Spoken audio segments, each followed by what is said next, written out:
Wow, okay, it's been a while since the last Mesopas region video, but I have a good reason for it. This one has been quite the production, for reasons you'll see shortly. I told you last time that I was focusing on new mechanics for a while, and this one is pretty huge. So huge, in fact, that the only way I can do it justice is with a lot of custom animation. So yeah, I had a lot on my plate.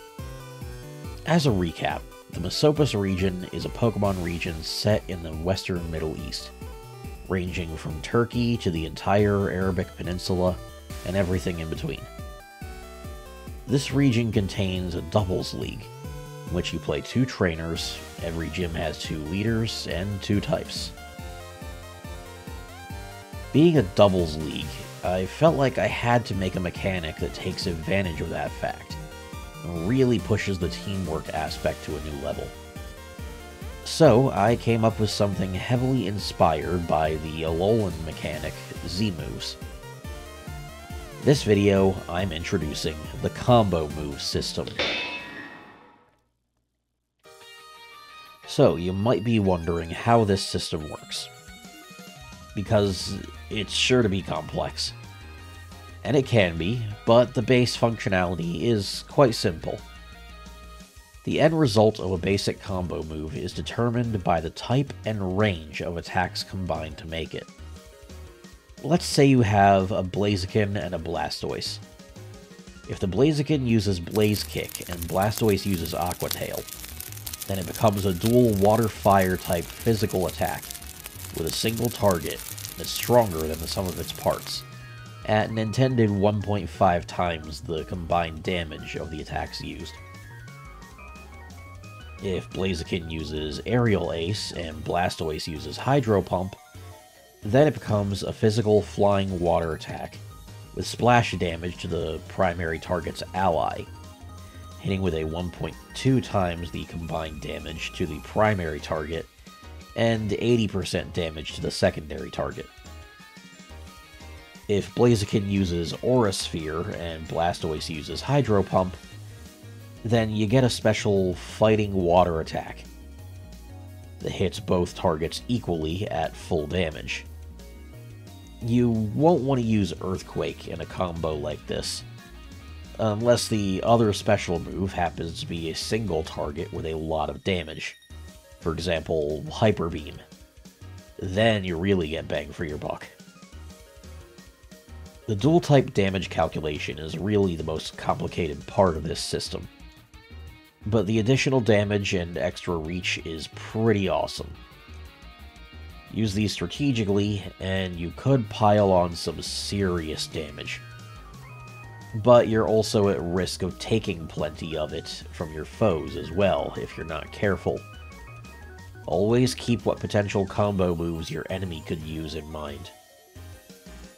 But that's just the basics of this system.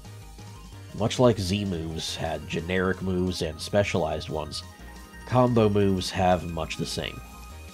Particular combinations of Pokemon can use specified combo moves that come with their own animations and additional effects.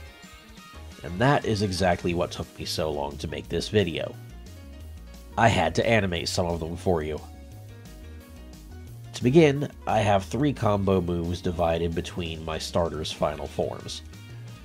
Technically, each of them will have 2 options per combination, based on which of their 2 signature moves they use, but I'll give you 1 each this time.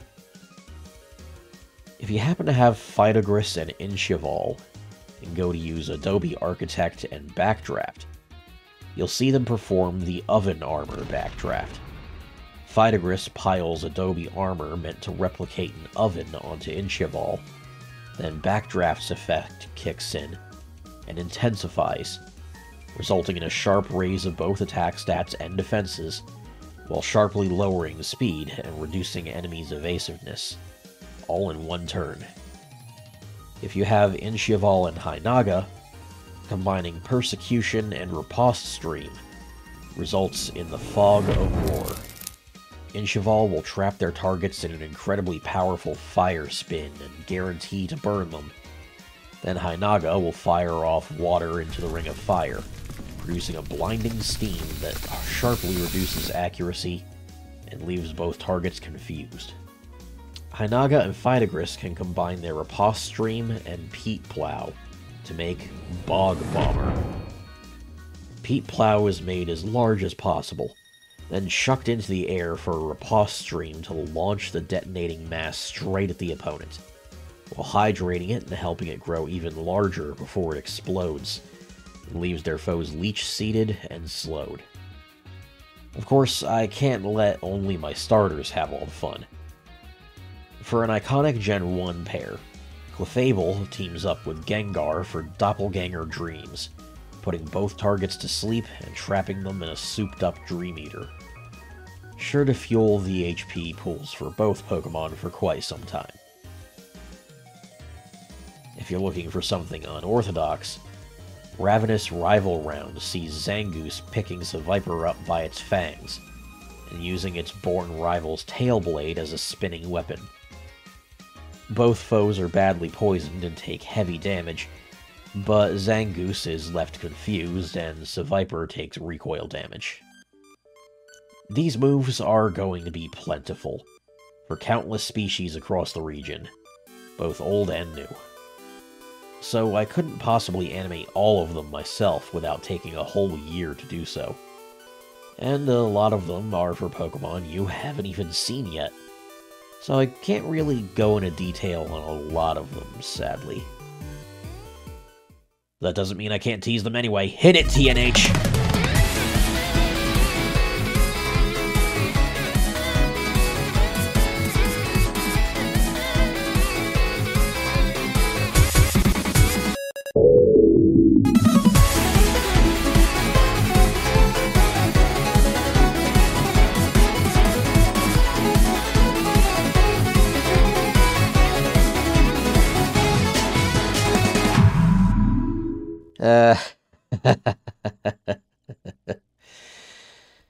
I'm just getting started.